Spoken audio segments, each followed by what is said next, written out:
All right, guys, welcome back. Sticks and Stones Unfiltered. Today's guest be Jeff Moore. I can't introduce him as just doing one thing in emergency response. He's been a first responder basically his whole life too. He does a little bit of everything: police, fire, EMS.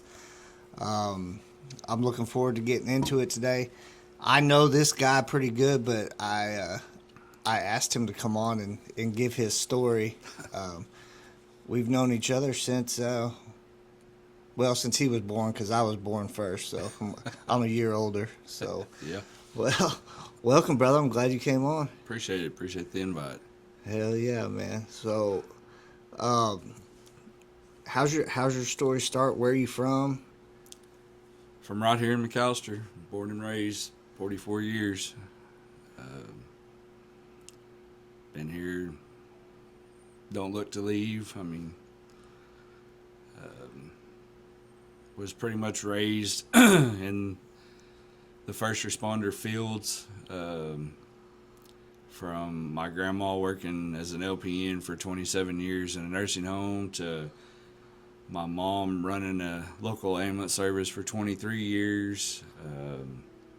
Numerous people in the law enforcement side of things that I've been around. Several people dispatch. Like you said, I'm pretty much on all sides of it. Yeah. So, I mean, you're basically born into EMS. Yeah. I can remember as early, probably 11, 12 years old, dispatching ambulances, because back in the day, local private services, in the evening time, mom and dad would bring an ambulance home. My dad was a basic EMT at the time. My mom was the first responder. She'd drive for him, just respond from the house, and, hey, you need to answer this phone. This is the questions you need to ask, and that's what I do. And if they were free or, Yeah. great. If not, contact one of the local fire department that had an ambulance service as well. So I can remember coming back because I was raised in Arizona Right. up until late high school, but I can remember coming back to visit you. I always loved coming here to fish. yeah, But I can remember coming back and your mom would be gone and your dad would be gone during the daytime, and then it'd be the Wild West for us. Like Right, we yeah. doing whatever during the day. If we could sucker somebody into taking us to the pond or something. walking the streets, and I mean, whatever. Yeah. I wasn't a streetwalker though. No. I mean, sometimes we had to. But I can always remember them changing, transferring the phones to the home phone, the ambulance Yeah. phone, and then when I would be there, I'd stay with y'all when Yeah. I'd come in for the summer. Or for a couple weeks, and there was always one phone. If it rang, don't touch that Yeah, phone. yeah. So, Yeah, after 5 o'clock when they got home, you knew not to. It wasn't always just going to be a phone call that somebody calling, hey, what's going on, but that's how they would do it back in the day with the private services. And I was talking to a guy the other day that worked for another private service here in town, and he was telling me pretty much the same thing, how they would do the same thing, and he might be at their station, but he would have to go meet somebody and transfer the phones or, yeah, so. it was. It's crazy how things have changed from back then in the EMS world too. Oh, yeah. It very interesting though, because I finally did move here, and then I guess when I graduated high school, it was like, what do I need to do where I can make some money, Right. be an adult, Right. and then the EMS, like you could get your EMT basic pretty quick. Yeah. And back then, it wasn't called a EMR. It was an actual first responder, and I remember getting that early, just because the ambulance service, and spent many a summers there with the lady that would take the people from the nursing homes to their doctor's appointments, riding around with her, and just pretty much been any time that an ambulance would run, I'd try to go with them, or you know. So, but yeah, it's changed a lot in all the years. You were getting a lot of street experience on that bus or on that ambulance Yeah. before you were probably Yeah. allowed to. Yeah, real quick. Yeah. I guess I was 19 when I got my EMS license, and I went to work for the company Yeah. that your mom was running. Yeah, little did I know, Yeah. 26 years later, Yeah. I'd still be doing something in the EMS. Yeah.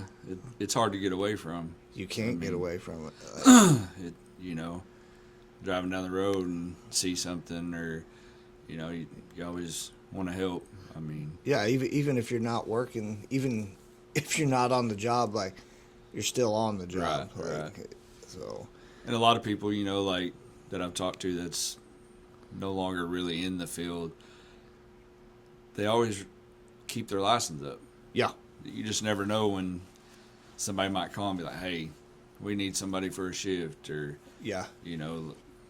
whatever the situation might be. You know? Once you get that license, like you'll find yourself filling in places you never thought you'd fill in, Right. and it opens up quite a bit of stuff for you. And the price to do this stuff. Has went up drastically. I can remember it's like $500 to go to basic school, at the local Votex or whatever. Now it's almost $1,500 to do the same thing. Right. Yeah. And the price for the classes went up, but it's still, I mean, compared to the other stuff, it's still cheaper. Oh yeah. But it's definitely one of those things where you can go to school, you can get some kind of license fairly quickly and be on the road. Right. Yeah. 4 months, I think, it's EMT. And it just depends. I mean, Yeah. sometimes they have, you're going Monday through Friday and get it done quicker. Sometimes it's 2, maybe 3 days a week, and but yeah, you can get it pretty quick. I'm like, so rewind just a little bit, but where'd you go to high school? Where'd you go to school? Graduated from, I went to McAllister schools growing up. I went to Frank during 7th and 8th grade, Krebs 7th and 8th grade, kind of bounced back and forth. I graduated from Savannah. Go Bulldogs. Yeah, go Dogs. But like I said, just been here, McAllister, for my entire life. Yeah. Yeah. I mean, it's not a bad place for sure. It's got its ups and downs, but I'm sure in the big cities it's the same way. You just don't see it as much because Right. it's so big. That was with emergency services. A lot of people they kind of disregard rural Oklahoma or rural America in general. Y'all ain't gonna see what we see in the big metros. Well, I mean, actually, we probably are gonna see what you see. Maybe not on the numbers sometimes, but we also don't have a bunch of services or a bunch of firehouses. Right. So, I mean, really, the numbers they're there for us too, because there's not as many of us.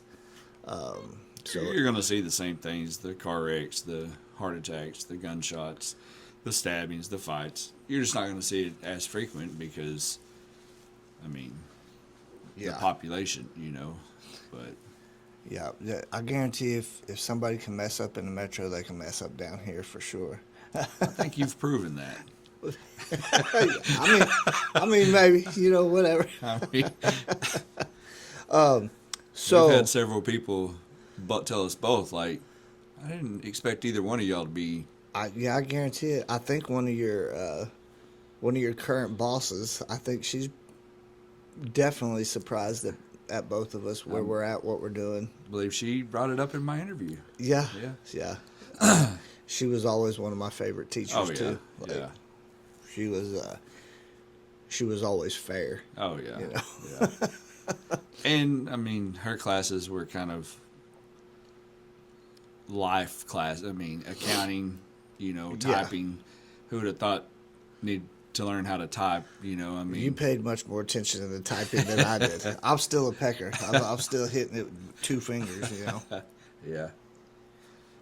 But yeah, she was always fair about everything. I mean, you know, so, and then funny to run into her later in life and her be, like you said, one of my bosses. So, Yeah, but it's crazy.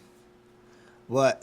So one of the main reasons I wanted you to come on, I know your story for sure. Yeah. But like you spent a bunch of time actually dispatching. yes. You did how many years did you do? Where have you dispatched and how long were you there dispatching? So, like I said earlier, I probably started dispatching 11, 12 years old, like through the ambulance service, you know. But when I got older, every other Friday, my job was to work at the ambulance service dispatching, because you had to be so old to drive the ambulance. So every other Friday was my responsibility from 5 to 10 to go dispatch. So 16 years old, I was every other Friday. That was my job. You know, I couldn't go run around and do all that. Then my first, I guess, law enforcement dispatching was at the sheriff's office. Was there jail, dispatch. Back then, you kind of did it all. You know. That was a combo back then. Yeah. Right? Yeah. Yeah.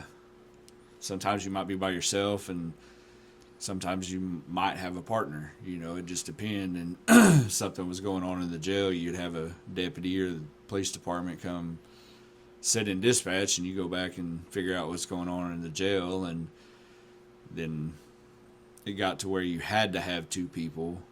You know, so most of the time it's a male and female, just because you had female inmates. Wasn't always that way. I remember a good friend of ours was dispatching over there before I started dispatching, and I'd always go over and hang out, and you know, and he knew and the administration knew that I could dispatch. I wasn't on the payroll, you know, but if something happened in the jail, he'd run back there, take care of it, whatever situation happened, nothing big, and he goes back there, so I'm over in front of the console, and he comes back, and I'm still sitting there, just kind of kicked back, and hear one of the deputies come across the radio, and shots fired, you know, and I instantly just back away, because it's not my job. It's, you know, I didn't want to do something wrong, and there was actually turned into a barricade situation. He shot at 2 of the local PD officers, and so I went from there for roughly 3 years. How many guys from that sheriff's office? How many of our friends actually now are full-time law enforcement? A few. And some of them they're out of law enforcement now. Some are still there. Of course, a lot of them back then started at the sheriff's office. Yeah. Because the local police department was hard to get on, you know. I mean, Yeah. Back in the day, you couldn't get on. Yeah, anywhere. I mean, Yeah. The police department, fire department, you know. So a lot of them started at the sheriff's department, and then went from there over to the police department, and some are still there, some are retired. It's been, you know, long enough. Some of them are retiring. But I was at the sheriff's office dispatching jailing for roughly 3 years. Then I went to work for the Oklahoma Highway Patrol dispatching. Was there for 8.5 years. And that's totally different in a rural setting. It's totally different than the sheriff's department. What's different about that? The call volume, what you're taking calls on. Of course, everybody knows that the Highway Patrol are They work accidents, and they don't respond to. You don't dispatch to all the calls that the sheriff's department or police department would go to. Now they could go for assistance, and you could hear it and send them. Because like the sheriff's office, a lot of times back in the day, they were by themselves. Right. And troopers, out, they would go with them to help. But your call volume is way down. You don't have the responsibilities, I guess you would say, as a dispatch at the highway patrol as you do at a police department, or back then. How many counties did you have when you So were with the highway patrol, we had 6 counties and 104 miles of the Indian Nation Turnpike that you had to know. How many troopers would you have out at one time? It would vary. Day shifts would have, more than some. Evening shifts would have, which day shifts would have your supervisors out as well. So, and then going later into the day, and depending upon what shift it was, or what day of the week, I guess you'd say. You get weekends, you have a little more out in the evening times, and holidays, of course, you have people out, and it varied. Like you might have here in Pittsburgh County was at the time was the headquarters for Troop D, and so you would have anywhere from 3 to 5 out in Pittsburgh County, but then your other detachments of the troop, you could have maybe up to 10 troopers throughout the detachment. Like detachments, what's that? So the detachments were broke down. Troop D covered Seminole, Ofusky, Hughes counties, was the west side of our detachment. Then you had Pittsburgh County was a detachment of Troop D, and then Latimer and LaFleur were a detachment of Troop D. So, and then you had the Turnpike that was their own detachment. So I guess 4 detachments dispatched through through Troop D, and you also had the Lake Patrol. So you'd have quite a few troopers out. So yeah. I can remember coming out there every once in a while, coming out there and visiting with you out there. yeah. So you went from troop to, And then actually I came from Oklahoma State Penitentiary to the Highway Patrol. Then I left and took a job in the oil field. They were talking about closing the headquarters down here in Pittsburgh County and moving it to Durant, an hour, 20 minutes away or so, and we were going to have to drive there to work. So the talk was in play of it happening, and so I was looking for something because I wasn't going to drive at the time with gas prices, and took a job with a local pipeline company helping with safety, and did that for close to 5 years, I guess. And then went to the local police department dispatch for a couple years, and it was way different than either one of those places that I'd been at. It was the actual 911 center at the time for the county, so every 911 call in the county came to the central dispatch. And there again, different, different ways of taking calls, and not taking them, but different calls that you would get, and having to try to find out. I'd never dealt with the mapping system, pop up on a screen and you see where the call's coming from, and but then you still got to find out if it's police, fire, EMS, and dispatch the proper people to it, and get them there, and figure out where you're sending, who you're sending. Yeah. When you did that, through the police department. Were you at that time? Were you guys over the fire departments too? Yes, yes. Okay, and so anybody that called 911 when you were at the police department, they called you, and then you decided, okay, well, you actually need to talk to the sheriff's office, so then it would get sent to the sheriff's office. Yeah, or you need to go to the highway patrol, or you need you need an ambulance. There's a couple private services back again in Pittsburgh County. So you had to figure out where it was at, for one of them. Then you had the local fire department that had EMS as well, and Did they ever give you guys the ability to, if 911 call came in, and as an EMT, like there's sometimes we probably need a paramedic on scene versus an EMT. Did you guys have the ability to kind of tie your hands on that? no, I mean you don't know what those. Like the private services have advanced care. The local fire department did not. They had people that had the ability, but they didn't have the protocol for it. Right. But as far as picking, like, if one of the private service came into the city to take the call, you didn't do that. Everything in the city was to the fire department, and if they didn't have an ambulance, they might all be on a structure fire or all tied up on ambulance calls. They didn't have an ambulance, then you contacted one of the private services.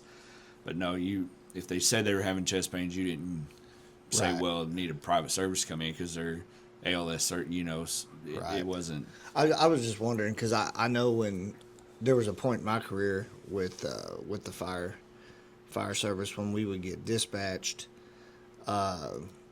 if we knew it was something that we couldn't handle Right. as appropriately as an ALS service, we would contact dispatch and ask them to go ahead. Hey, can you go ahead and get And that still happens. this service rolling or whatever? Yeah, that still happens. But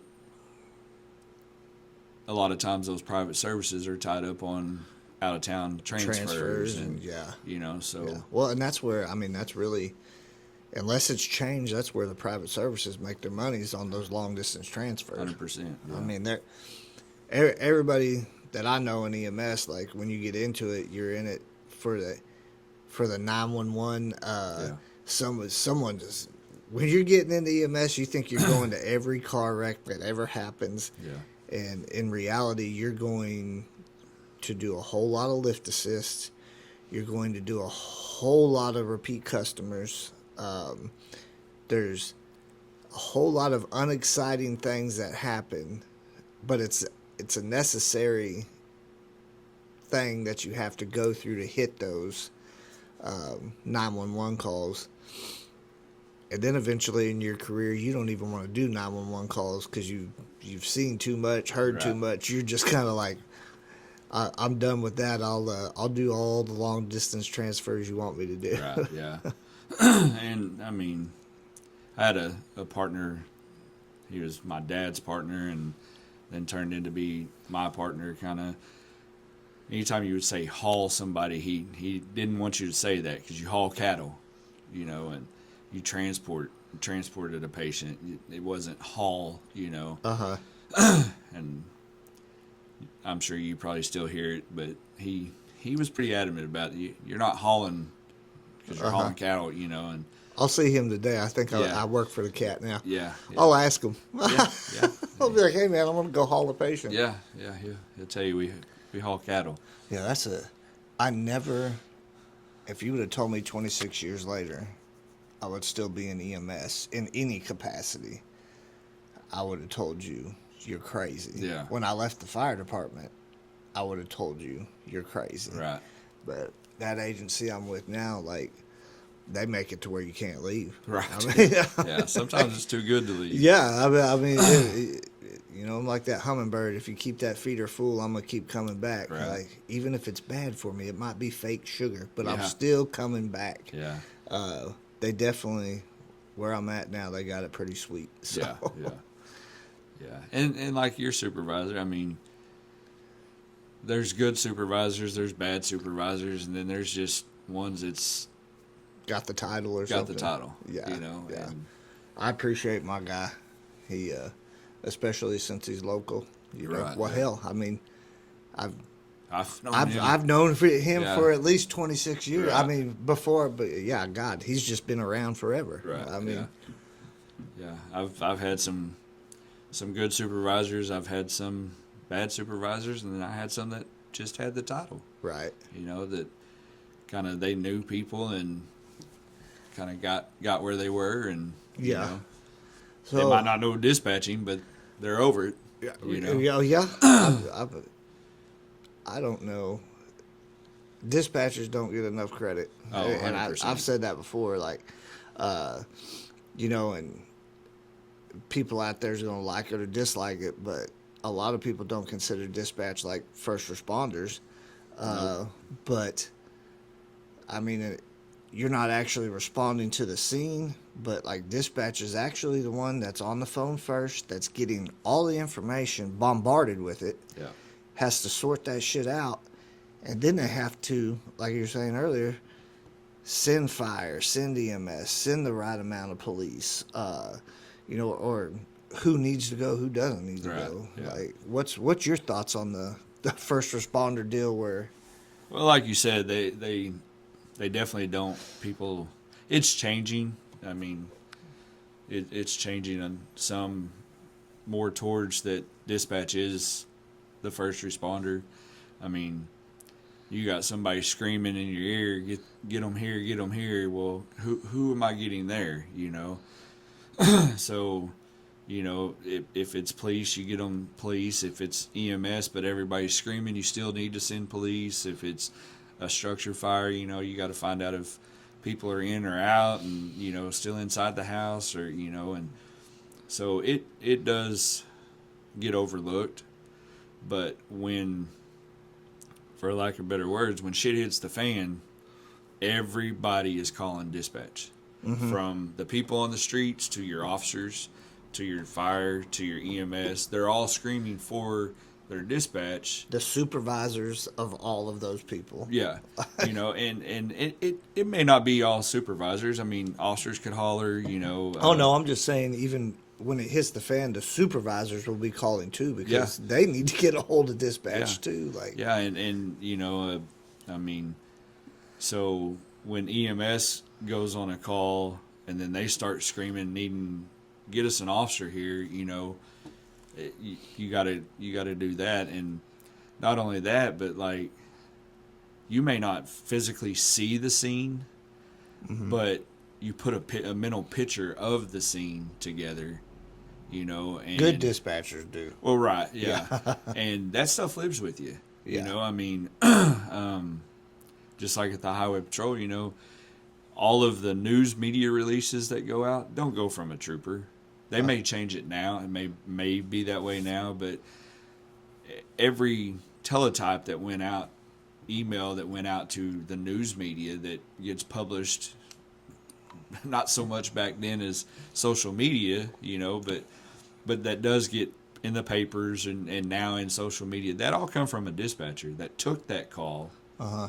That, you know, a 2-vehicle accident and people eject. You put that stuff in your head and you see, you know, you, like I said, you may not physically see it, but you see it, you know, whether it be from kids or adults, and, you know, and I mean, they get overlooked and they don't get appreciated enough, you know. I mean, I remember a shooting, not a shooting here, but it was a pursuit, and there was a dispatcher that at the sheriff's office that a lot of people was like, she ain't gonna make it, you know, she this, she that. She handled the situation very well. I had overheard it, and she handled it very well, and hollered at him, was like, hey, you good? She's, yeah, I'm good. I mean, I was like, all right, well, nobody else called to check on, you know, and dispatch just gets overlooked, you know, and they, it's not a spot for everybody either, though. It's not a warm body spot.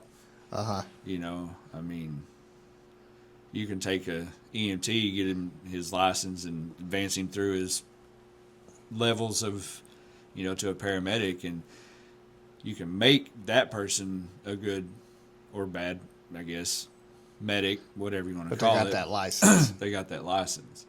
But when you're in that hot seat and somebody calls and they're screaming, and you got to be able to take over the situation over the phone. Yeah. I mean, I'm not. I'm definitely the person that would make a horrible dispatcher Yeah. because I mean, it's just like my learning. You know me. Like, if I can't put my hands on it and actually touch it, feel it, I'm not going to actually learn whatever Right. I'm trying to do. And dispatch is constantly learning what they're having to do without seeing it. right. And now, I mean, a lot of your dispatch centers are going to the 911, so there's more to just. People would always say, all you do is answer a phone. Come answer it. Yeah.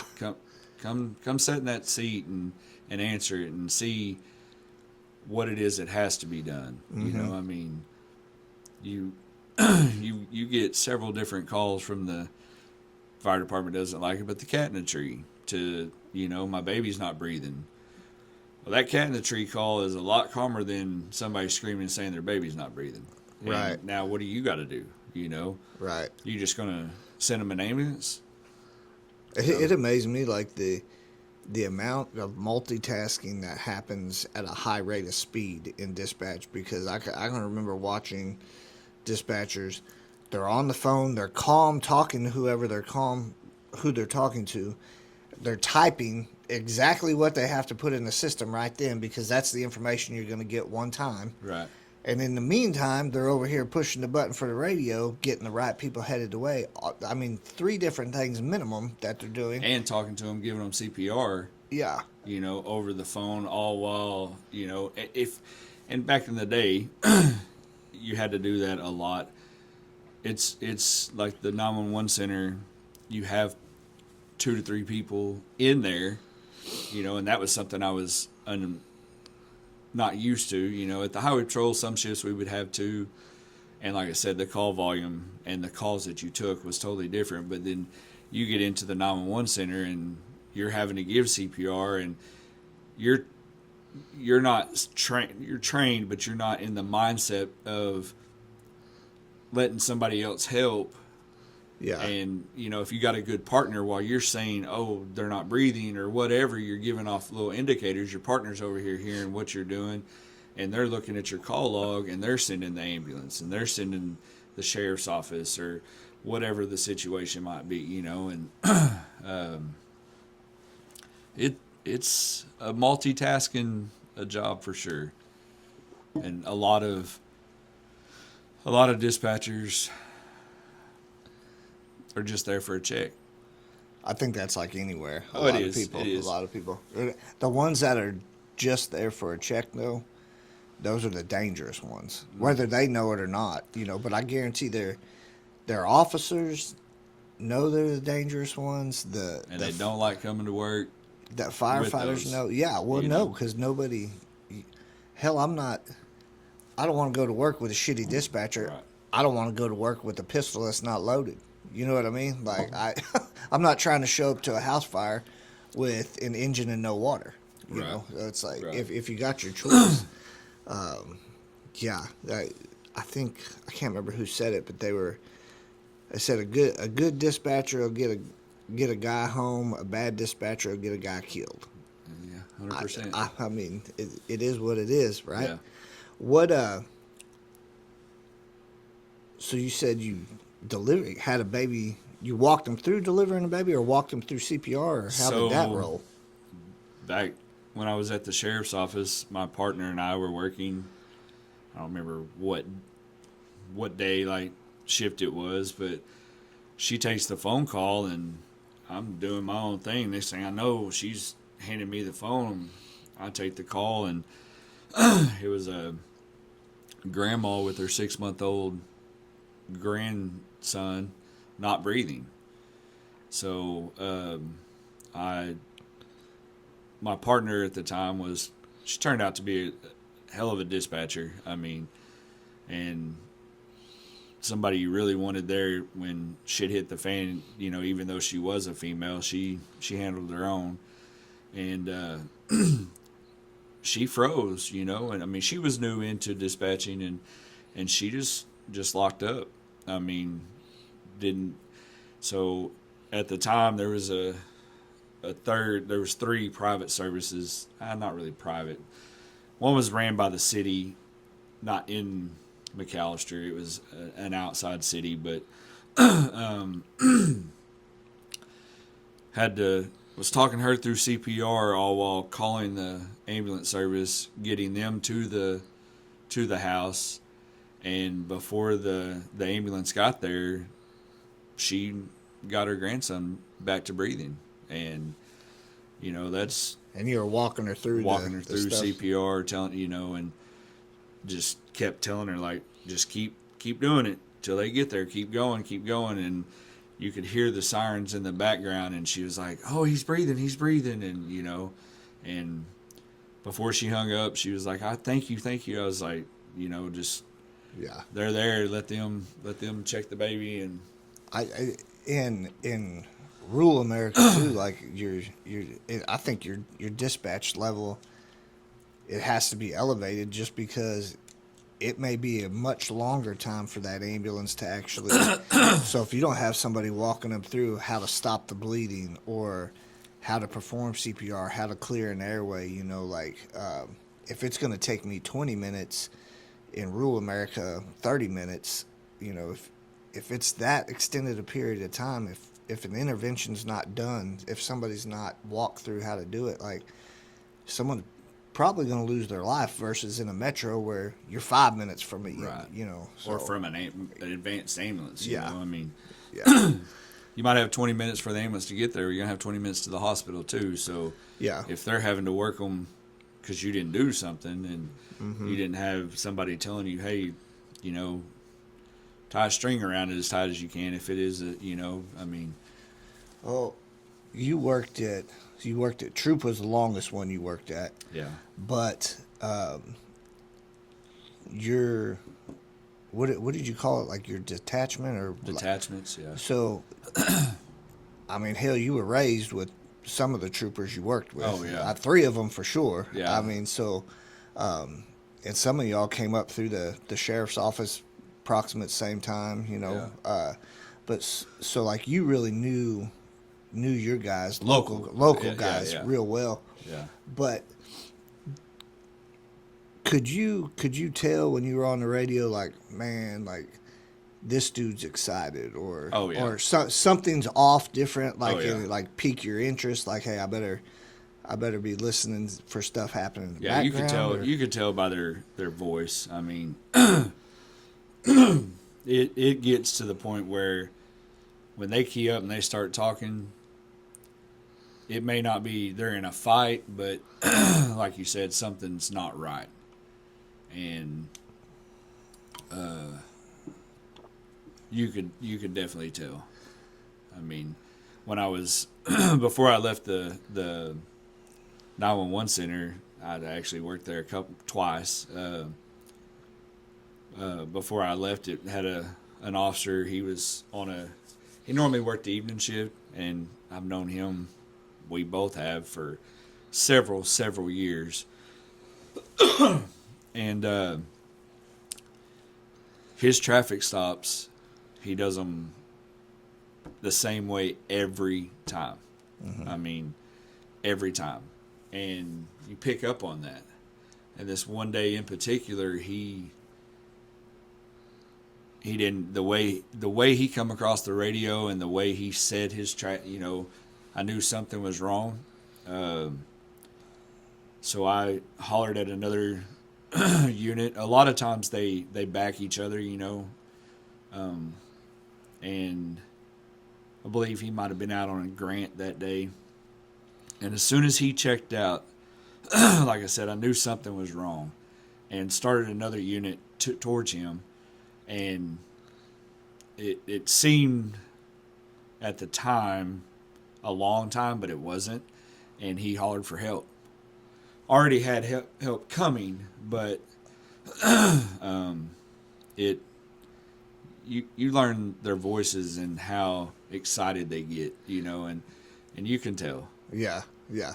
if I you're mean, there doing it.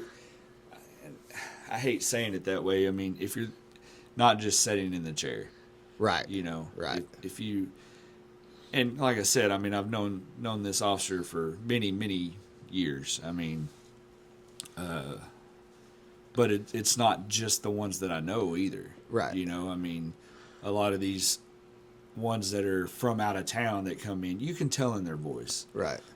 Well, you hear the same guy every shift, Right. like you're saying. Like you learn there, even if you're not going out and drinking a beer with this dude on Saturday evening or whatever. You still, the same.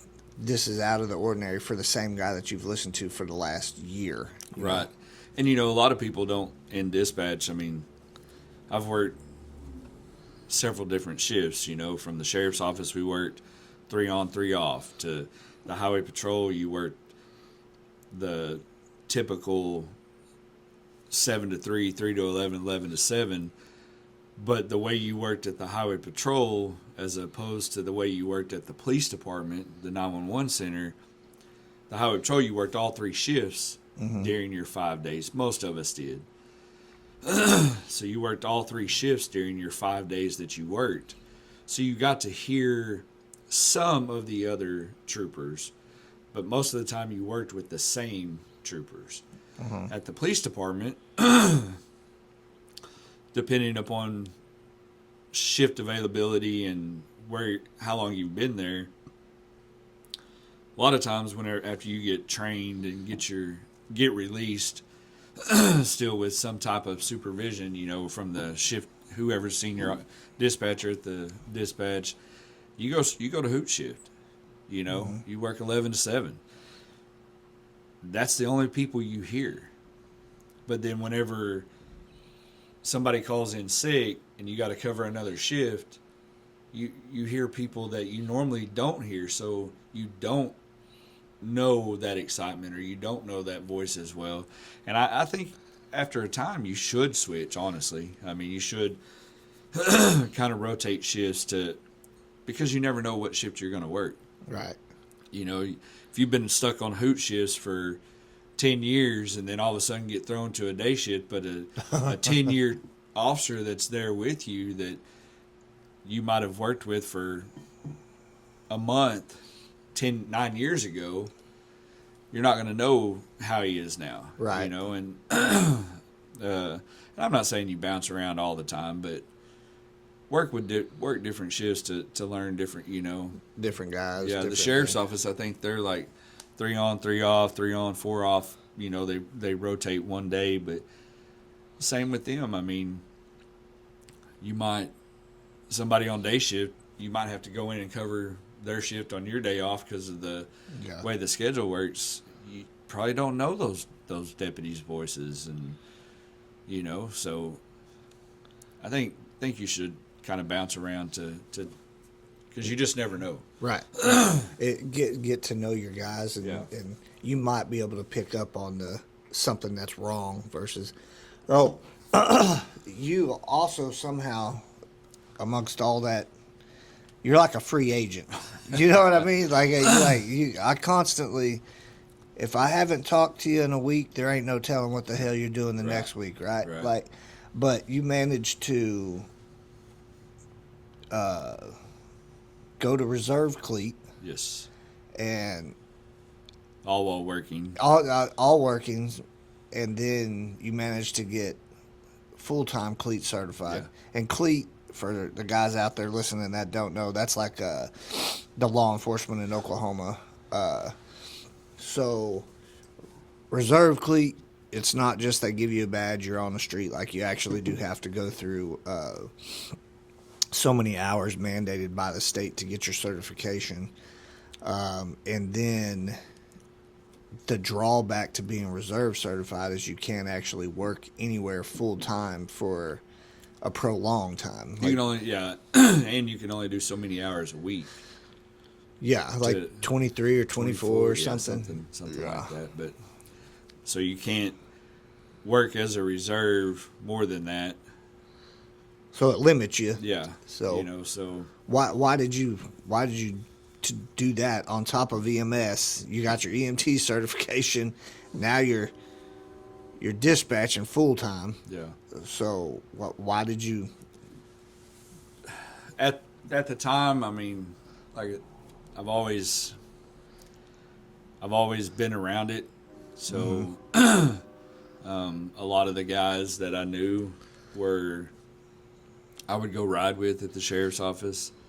Never, I mean, I may have had a pistol on me, but you know, that way, if I did go, then I'm more covered. I guess you would say, but I mean, it just. So you'd be dispatching, and then you go out and ride with the same dudes that you dispatch for. Well, the riding out started back when a friend of ours was at the sheriff's office. I go hang out with them, but with him, and then a deputy would come in, and a good call would come out, and I'd be like, "Hey, can I go?" "Yeah, come on." And I'd jump in with them and go and help them any way I could, you know. And so built a bond through that. Something was going on. They knew that I was going to help. I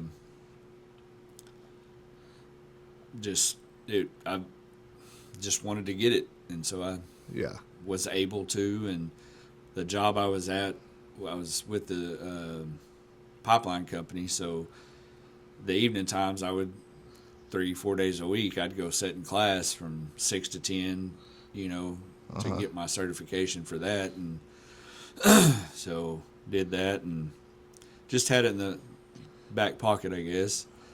And then the sheriff's office, when I left the highway patrol, the sheriff's office had a grant, a trash deputy grant. I forgot about that.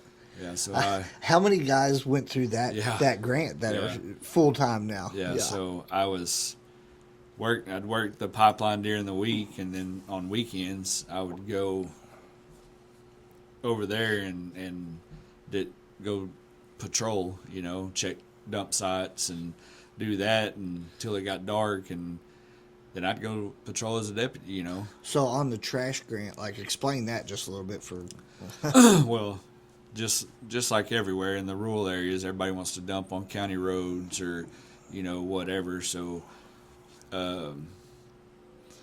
you go out and try to look through the trash, I guess, and see if you could find names or addresses or anything like that, and then kind of do your investigation off of that. And like houses that, just like in the city, you know, they have ordinances on that stuff. Well, the county may not have an ordinance, but DEQ says you can't do that. Yeah. You know, you can't have your house trashed outside and, you know, just, and I mean trash, not just junk, you know, but.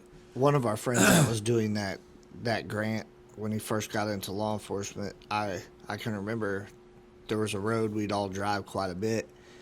And at first it was just a white spot out in this pasture.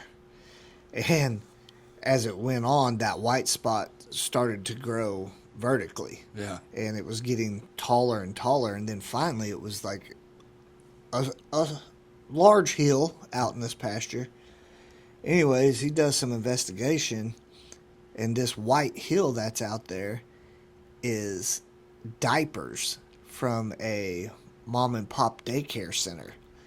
And they were hauling all the diapers from these little kids out there to the pasture and just throwing them out there in the pasture. So anyways, he does some investigation. They actually threw some trash out there too that had their addresses and stuff, because it was separate from where they were, from where the daycare was to where the white mound of diapers was. And he finally tracks them down, and he told him, he's like, you got to get it cleaned up or I'm writing you. Like, you can't just be taking all these diapers and throwing it. And it was, I can't even, they cleaned it, but I can't imagine how disgusting. I mean, it was horrible. Yeah. But they did get it cleaned up. That grant was a good thing, because I know there's probably 4 officers that transitioned from reserve to actually full-time cleat, because they got over there and then got hooked in it, like you were saying, in the evening time. Yeah. When you're actually out there road deputying, you know, like, they converted. Yeah, for sure. So, were you reserving before or after McGirt? Before. Before McGirt, Yeah. okay. Because I remember, with prior to the McGirt ruling, there was a huge reserve at the sheriff's office we're affiliated with. There was a huge reserve presence, and then when McGirt came out, the the local tribe didn't take. Commission them. Yeah, yeah, they wouldn't cross commission reserve, so it basically, the reserve. I mean, I think there might be 6 of them now, I think there's 7. 7 total. Yeah. I mean, there used to be like 30. Yeah. And they had 2 different sides of it, too. They had a level 1, which was actually ones that wanted to go out and patrol and help with the deputies actually taking calls and would take calls on their own. Yeah. And then they had the level 2s that they could still go and patrol, but they were more of the Doing games and stuff. games and events and, you know. They had full time jobs doing. Yes, yes. I think level 1s, it was kind of a pipeline too to full time status. Yeah. You know, and then, but then when the McGirt came out and they you couldn't ticket, or I mean, you basically couldn't do much at all with natives. Right. Which I am Native American, so I'm not saying yay or nay either way Yeah, on this. yeah. I'm just explaining what's up. So the reserve presence just basically dissolved, and that's ultimately one reason that I went to get full-time certified, was because Limit what you could do. well, yeah, I mean, I couldn't. Some of the cases I worked, I couldn't work them. I could gather all the information, but then I had to give it to somebody else so they could rework it so it could actually be prosecutable. Right, So right. it was kind of, and nobody wants to rework your case that you've already been Right. doing. So it made more sense for me to go and get full-time certified. Why did you get full-time certified? Well, the local school here in McAllister, they brought their police department back. They had done away with and just had, I guess they had security, I guess you would say. And so they brought back their police department and were looking for officers. And the chief, and I'm not really sure if he's actually the assistant chief. I call him the assistant chief, but he was one of my troopers at the highway patrol. He actually called me and was like, "Hey, would you be interested in coming to work?" I'm like, "Well, I'm not What's full-time." it pay, baby? Yeah. And, I am a free agent. yeah, yeah. And so I did. I asked him, kind of, well, am I leaving where I'm at? Am I, is it full-time deal? What's the deal? Yeah. And he's, no, it'd be a full-time deal. And so, well, I'm not full-time cleat certified. And he's like, well, we might be able to send you to cleat and get that for you. And so we talked for a little bit, and then a day or so later, the chief, which I'd worked with at the sheriff's office, he called me and said, "Here, you might be interested." I said, "Yeah, but I'm not cleat certified, full-time cleat certified." He said, "Well, we might be able to send you." So he did some checking. He talked to the administration, and I sent him my resume, and being EMT certified and everything, I guess it looked good to them, and they took a leap of faith, I guess, and said, we'll send him to cleat. So I went to work in November at the school as a SRO, and in March they sent me to cleat. And just as a matter of fact, tomorrow is the actual graduation. I took my test back in June and passed it and became cleat full-time certified. And so now I've got that. So another check on the box for sure. Yeah. Yeah, that's That's cool, man. So you got EMT license, full time certified, and then somewhere in the mix, you managed to be on the volunteer fire department in the um, city you were raised in. Or Yeah, yeah. how long have you been on that fire department? 16 years. Geez, 16 years. Okay, and I mean, what have you done there at the fire department? Right now, currently a lieutenant with the fire department. Tons of training. I help out with the emergency management on the Swiftwater Rescue Team, the Wildland Task Force teams, search and rescue teams. Been on a couple out-of-state deployments went to Houston on the hurricane. Been a bunch of in-state deployments, whether it's fire or tornadoes, going to help with that. With the fire, just I mean, like you said, it's a volunteer. So, but even at that, like just because it's volunteer doesn't mean that you just go whenever you can. Some days you may not have but 3 or 4. So if you can go, you need to go. And Yeah. Well, I mean, like the volunteer department you're on. I mean, I know the paid department I was on. We relied heavily on you guys. Yeah. Like if it hit the fan in our city, we were calling. If we thought it might hit the fan in our city, we were still calling. Yeah. And it's not not dogging any volunteer department at all, because I mean it's a lot of these departments are we get a per call pay. Some departments don't. They don't. It's strictly show up when you can, and it's free. And you might be out there 30 minutes, or you might be out there 24 hours. And ours the same. I mean, it's just a set pay. But some departments don't have any actual training. yeah, Or they have some training, but they're not firefighter 1 certified, or they have the bare minimum just to yeah, and not dogging them, because I mean, when you have a full-time job and trying to go to a firefighter 1 class, and you got to be there 6 to 10 and some weekends, and it's hard to do, but fortunately I was lucky enough to be able to work and get through it, and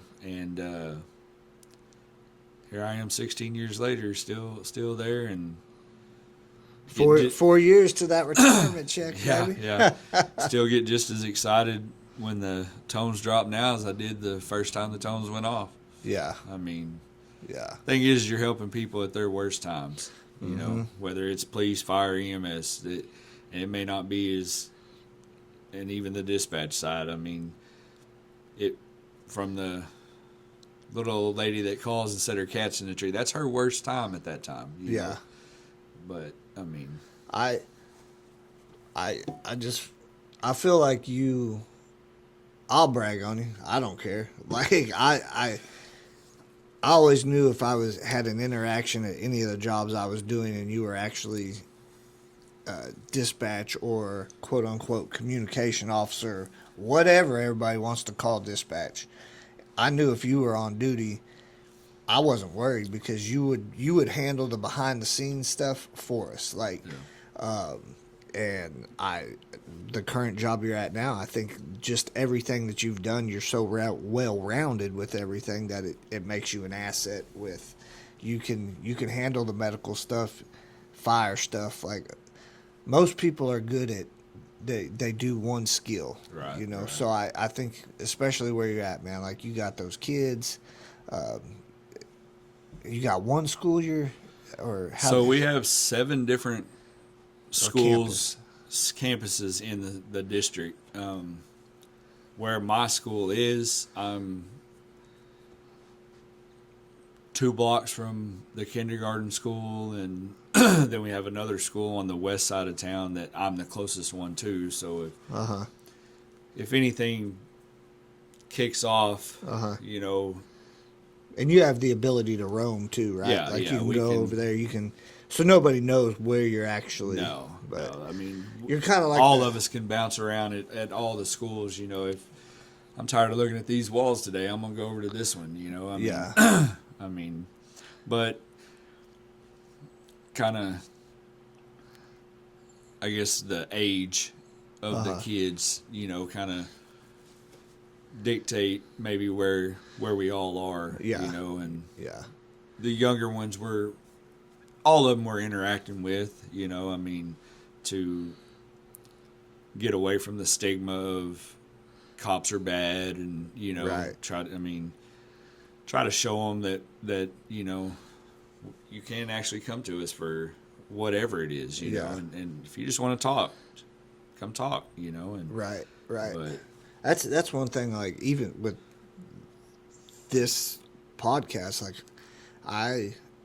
if nothing else comes from it, that people just realize that your cops, your firefighters, your EMS, dispatch, anybody out there that we're just normal people. Right. Like when I wake up, it doesn't matter what my title is.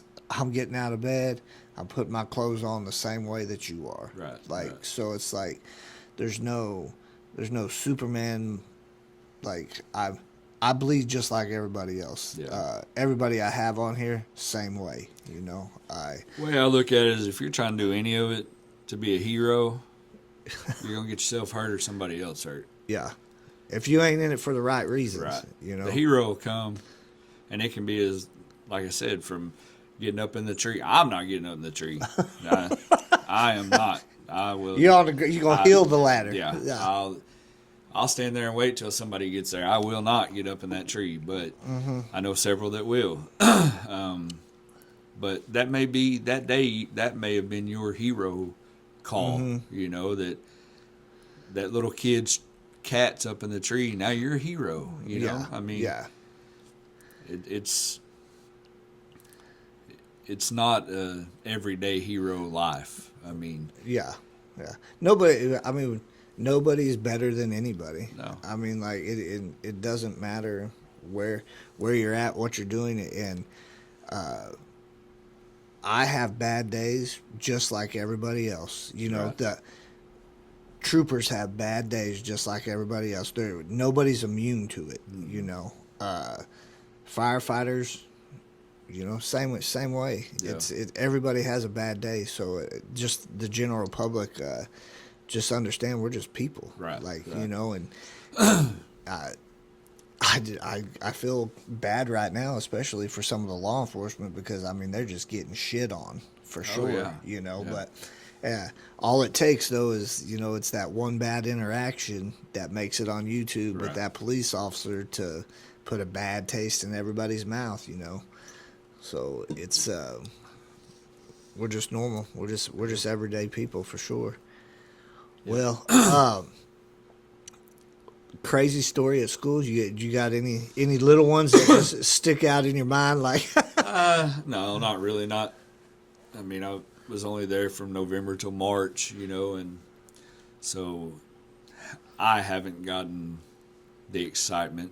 I heard while I was gone to Cleat that there was some stuff that the other guys had to deal with. That they're like, "Hey, you need to get back." I'm like, "I'm gone till June. yeah, Handle it." yeah, And we got a good group of guys. Like I said, the one I was his dispatcher at the highway patrol for several, for 8.5 years. I mean, when I started, he was on the turnpike, and when I left, he was at the lake. When did he leave troop? Not just a couple of years ago. Okay, 'cause I'm almost positive that he pulled me over. I'm almost positive it was him. I was in an unmarked vehicle, going out to do some compliance stuff, and I'm pretty sure I cruised past him, and he walked up, and then he saw he's like, What are you driving this for? And I was like, it's kind of incognito, bro. Like, I'm just trying to blend in with the guys I'm Yeah. looking for. And he was like, all right, man, take it easy. I'm almost positive it was him. So it was. Yeah, he's a jokester. Yeah. Yeah. Yeah. That's the other thing. I mean, like, you're gonna. Sounds like a big one going Big by truck. outside. That's the other thing is like everything that anybody out there does. If you're a nurse and you work in the ER and you got a jokester in there, I Yeah. promise you, the police department has a jokester with Yeah, them. yeah. You know, like it's you got the one guy that's grumpy every day when he shows up for Right. shift. The police department has that too. Oh yeah. And then he towards the end of shift he's a social butterfly, but Right. it's the same way at all of the jobs, you know. So recreation wise, what are you doing, man? Like, I know what you're doing, but I mean, growing up hunting, fishing, you know, you're no good at it. yeah, okay. Any day. I Now, mean, it depends. It depends on what we're fishing for. Yeah. If we're doing the catfishing, I mean, that's all you. But if we're on the ponds, yeah, we're a little better. If I got my grasshopper, I think you're better than me on the ponds. Yeah. Shit. I got video. Mine Okay. was bigger. Okay. Lies on every aspect. No, of that. I can pull it up. I got the video. You talking about when you caught yourself? No, that's a different That's the story. biggest one ever caught out there. Yeah. Now the day we went to the mountain and hunted fish, and we was only there for 2 hours, and you caught your big fish, and then I caught mine, and it was Oh yeah, I remember that. mine was yeah. a little bit bigger, not much, but Yeah. So- He's talking about fish too. He ain't talking Yeah. about nothing else. He ain't outsizing me on my anything belly's else. a little bit bigger. That was. We always called him our Uncle Charles. Yeah. But Well, he was mine. He was your uncle. He was like maybe like my second, third, fourth cousin. Yeah, I don't know. yeah. You know, Oklahoma. Everybody. Yeah, We but yeah, we go up there. How many thousands? I mean, it's like like 3,500 acres that he had. 500 acres, and we. I mean, There's numerous ponds. free rain out there. Yeah. Had an old schoolhouse we used to go for That was deer our deer camp. camp. Yeah. Yeah. Yeah, and then of course hunting growing up, and guy we worked with, he's passed away now, but Jerry, he would my mom running the ambulance service. That was his way of getting to go hunting. You know, every year he'd take me hunting. You know, but he might not ever go to the woods, Right. but I did. He might hang out. He might Yeah. hang out in a school cabin. Yeah. But I was actually talking about him the other day.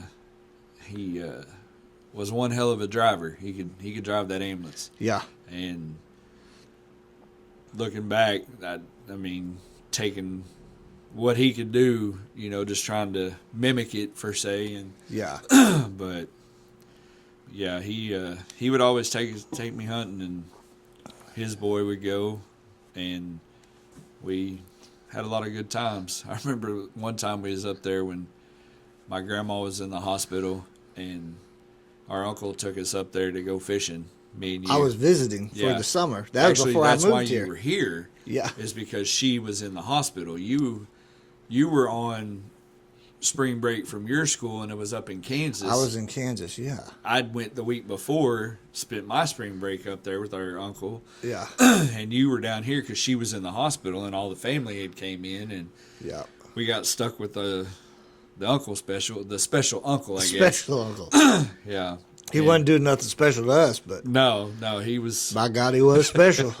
Yeah, and the old truck broke down, and we had to wait out there in the beaten down sun, and thought we gonna die. How old were we? Like, Uh, maybe 10, Under- yeah. 10 or 9. Like, yeah, no more than probably 12. I mean, we- and he was gonna walk, and we told him exactly where to, but he wanted to walk the road.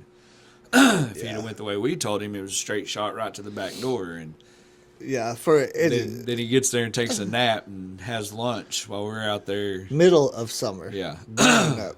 yeah. So And the ponds that were up there on this land were cattle ponds. Oh, So yeah. like plenty of fish, but plenty of fish. They kept the fish in it to keep the mosquitoes Yeah. down though. But Yeah. I mean, full of cow shit. yeah, Everything else you can think of. And We were about to swim in it, cool off. I can remember being down to our tidy whities I think, yeah, out there in the pretty middle sure. of this damn pasture about to wade off in that. Yeah. And then a few years ago, I bought a side by side also, and I think now we've talked you into. Y'all suckered me into y'all it. got one, and go down to a friend of ours, Jimmy Forehand. Uh-huh. He's a good trail leader. He shows us the. He needs to be opening up that business. Yeah. He shows us where to go and have a good time. We cook on the trail and all hang out, socialize, and Yeah, but that's about it. That's my hobbies. I mean, really. I got too many jobs to You have too mentioned much that hobbies. Swiftwater. Yeah. Like, did you ever almost kill your cousin? No, he tells the story that I did, but That's true. You almost did me in. you don't have proof of that. Shit. Don't make me call up Kenny. Yeah. Yeah. So Sure you want to call Kenny? I mean, he'll tell you the truth. No, Yeah. we take off.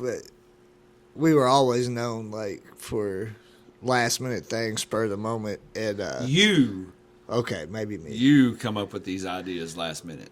Well, you were goofy enough to always go. So Yeah. we hell, I don't know. Was it Thursday night? And I call. And we're gonna leave Friday. Yeah. There's short notice. Yeah.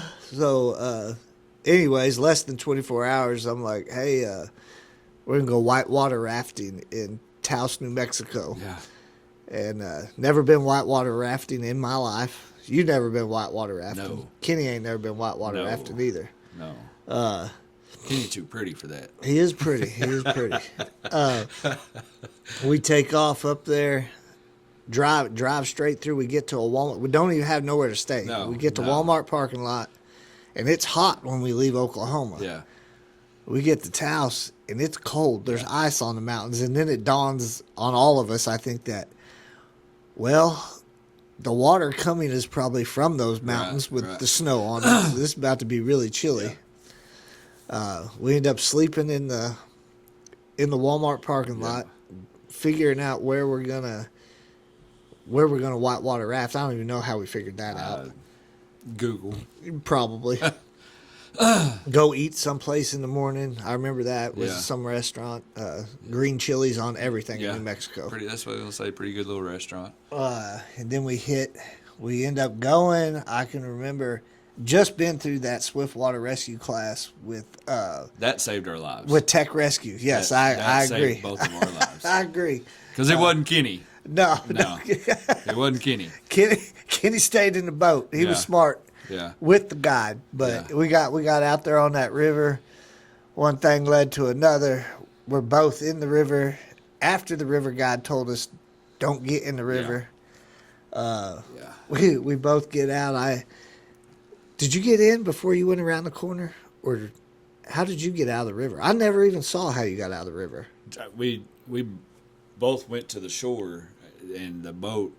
You were back upstream from me. You went around the corner? Yeah, a little bit, not much, but I was scared to Oh. death. Like, I think I touched the bottom because I thought I was swimming up, and instead of just letting myself go and coming back up, yeah, I was scared. yeah, I got my shoe ripped off. Yeah, I lost the GoPro. Yeah, damn.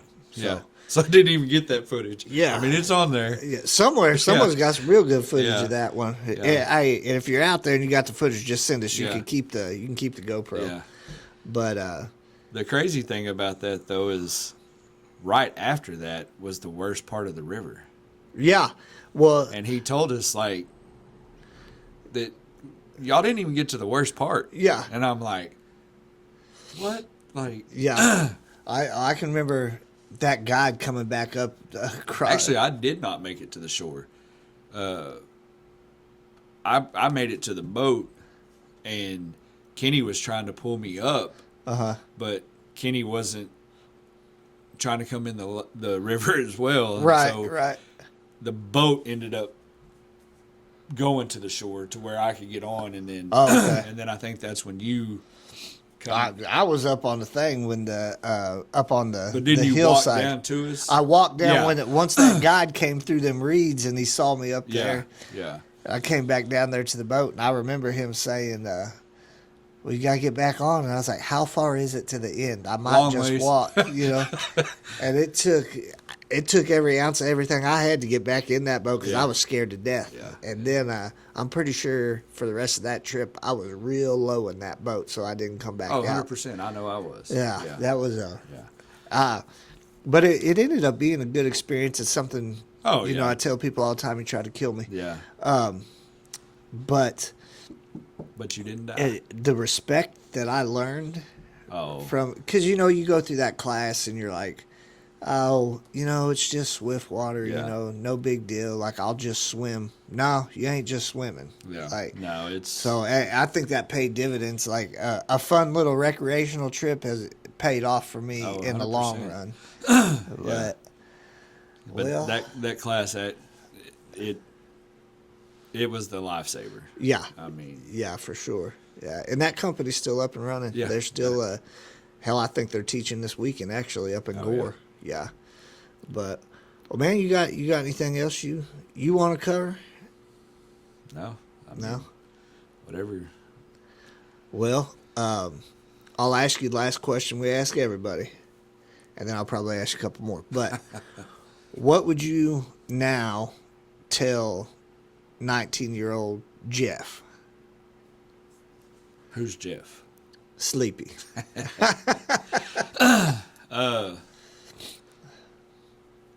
You're not going to get rich from any of it. Mm-hmm. You know, one thing that kind of looking back when I was younger that kept me like on the EMS side of it, and you mentioned it earlier, your frequent flyers, but my grandma did 27 years as an LPN at the nursing home. Probably a couple of them. I know of just one because that's where I always went. But she always said treat them as your family because you know you never know when your family's going to be there. And so like the ambulance side of it, picking up a patient, I always wanted that, you know, and but you're not going to get rich from it, and always know that it's somebody's worst day when they're calling you, Yeah. whether it be police, fire, EMS, and it doesn't have to be the big shebang, you know, it whatever that little thing might be, that's they're calling for a reason. Right. Most of the time. We've had those ones that call all the time, but you're not going to get rich, and the second that you're tired of helping, find something else to do. Yeah. Go somewhere else. Go dig a ditch, you know. But that's through all the years, that's the thing that I always, you know, is. You've definitely always had the heart to. I always knew I could call you, Right, If something was going on, you've always had the Don't help. call for heights, snakes, and electricity. Though. Yeah, yeah. Well, we know electricity ain't my friend either. Yeah. Like, I can't remember how many times I ended up. I can't remember how many times I either had to have you take me to ER, or Don't you call my showed mom. up. Yeah, you showed up at ER. I'm like, do not call my mother. Yeah.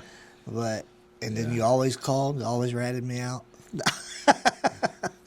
But I'd have done the same thing. Yeah. I'd have done the same thing. Yeah.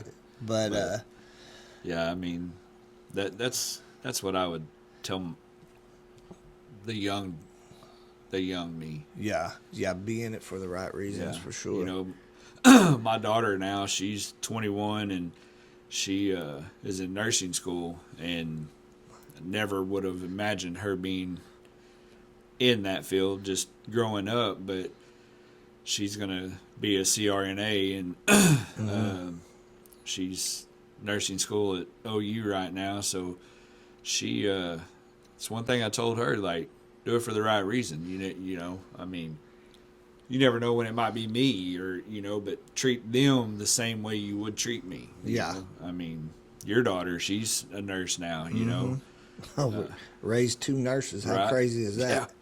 Yeah. Hey, they're the smart ones. Yeah. Do you remember? I don't know how the hell they decided when I first got my license. Yeah. Me and you were going to be the partner on Right. the on-call ambulance. Yeah. And I wouldn't recommend anybody to do it. It was illegal. Never do it. But I had Aspen, my daughter, at the ambulance service in the damn car seat because it was just on call. We weren't going to get called Right. out nowhere. Right. And we got called to Crybaby Bridge on an accident. We loaded her ass up right between the 2 chairs. That's how I would get. I mean, I don't regret that we Right. did that because I mean she don't even know. I don't Right. think I've ever even told her that story. But like, she was on an ambulance doing medical stuff before she even knew it. You know. Yeah. But I would never do it again. Unsafe as could be. Like you. But nowadays, for yeah. sure. I mean, But it was like that was one of those deals. Like, I don't think we were ever partners again when I was young. In the I can remember you being at your job here and y'all come across. I just got off work from the highway patrol and y'all had a call out in Bache and hollered for help. Not help, but more assistance. Yeah. Because CPR was in progress, and I jumped in Oh. the truck and I remember that. because I knew it would take. I was almost in the area of y'all, and I Right. knew it would take y'all's other ambulance a little while to get there. And I show up, and I don't remember exactly who all you were with, but like the look on all of y'all's face was like, "We got help. We don't need Yeah. to wait. Let's go." Well, it's always like, who the hell is this? And then it's like, oh, Yeah. get in, let's go. Yeah. Yeah, and like the officer we was talking about earlier that, you know, on the traffic stop, I heard him one day recently. I was at the house and I always have my scanner on handheld. And I heard him holler, "Get us some help," you know, and I'm about 4 blocks away and Yeah. I haul ass over there and he's FTO and he's got a new guy with him that I didn't know. Uh-huh. So here they are dealing with the suspect, and I pull up, and the other officer's kind of like, "Who is this guy?" You know. And Yeah. so as soon as I get out, I acknowledge the other officer I know, and Uh-huh. so you could see the relief in that guy, and like, "Oh shit, this guy's coming for this," you know, to help this guy, and Yeah. So, but It's a small community here. Yeah. I mean, for as far as helping each other, I've definitely responded quite a bit off duty. Oh, or yeah. not be working at a different job, and then next thing you know, you're involved in the other job. Yeah, You know, yeah. like I can remember working for forestry, having my dozer on my flatbed and pulling up on a horrible wreck in Krebs, and anyways, I ended up parking the rollback with the dozer on it, still running. Not the dozer, but the rollback running. yeah, And going up there because it was still fresh. I mean, it had just happened, and ambulance pulls up, and I'm helping them get them packaged, and then patient takes a turn for the worse, and next thing you know, I'm hollering at the chief. He was actually working at the police chief there. I was like, "Hey, I'm gonna go with them. Are you cool to watch my vehicle?" He's like, "Yeah." And I was like, "Okay." So yeah. I show up out there to the ER, and I was definitely not my normal uniform. Right. So Yeah. First they don't recognize you, and then yeah. So it's, But those things happen. I mean, yeah, that's I do have high hopes for our daughters too, because they both have servant hearts. Oh, you know? yeah. Like and they both gonna make a lot more money than we did. yeah, yeah. I'm glad they didn't fall into the easy money fast trap. Right, You know. yeah. So Yeah, it ain't no fast trip for sure. What they're doing, so no. it takes some time. But Well, the thing about today's episode that's different than any other episode, we showed up here at 5 a.m., Yeah. 5 in the morning. Yeah. And I appreciate you coming in, I don't think any other psycho would come in at 5 a.m. to do the podcast, but I'm actually gonna, if everything goes right, I'll have this thing out the same day. We'll see what's up though. Yeah. It just depends on that old download speed too. Yeah. But well, man, I appreciate you coming in. I'm not even going to tell you bye. I mean, hell, I'll definitely see you probably in the next 2 days. Who knows? It'll probably be 3 because you got to work next 2. So Yeah, I forgot about that. Yeah. Oh, yeah, I got to drive down there. Yeah. Maybe it won't get edited today. What time is it? 6:37. I still got 23 minutes before I got to jet out of here. Yeah. But now, guys, thanks for tuning in. Sticks and Stones Unfiltered. If there's anybody you want to see on here, comment, message me, let me know. We'll see if we can get them lined up. We got some more people coming on. Should be getting pretty interesting. Like and subscribe. It helps us. And we'll see you guys later.